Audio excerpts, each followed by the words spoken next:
Nakumbuka mwaka huo mwingine uliopita nilikuwa hapa, tukakubaliana na nyinyi wakati mliniuliza ya kwamba tusaidiane katika kujenga shule hii, na mimi nafurahi kuona ya kwamba hapa sasa tutakuwa na multipurpose hall ambayo itasaidia nyinyi katika masomo yenu, na pale nyuma kuna bweni pia ambayo itasaidia hii shule pia kuwa boarding school. Mimi nasema pongezi, na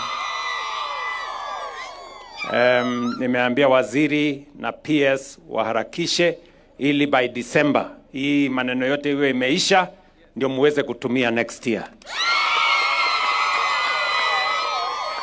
So asanteni sana na pongezi kwa yale yote mnayofanya. Mimi nimefurahi sana kuona ya kwamba mnafanya bidii, na kama serikali tunahakikisha kwamba kila mtoto wa Kenya anapata nafasi ya kusoma, na ndio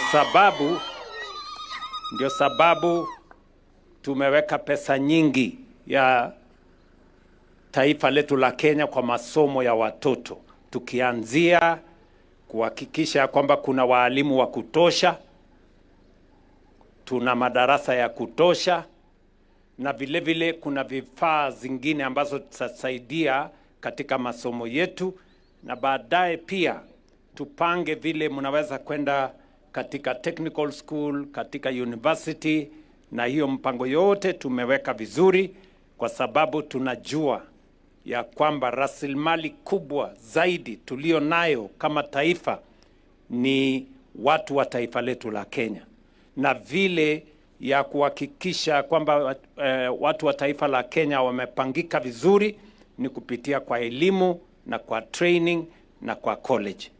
Kwa hivyo mfanye bidii, sehemu yenu mtimize. Mimi nataka niwahakikishie wazazi wenu na serikali ya Kenya tutafanya sehemu yetu. Sindio? Nyinyi mtafanya bidii? Yeah, kwa sababu the single most critical asset we have as a nation is our human capital. And that is the reason why we are investing huge resources in the education, the training of the children of Kenya.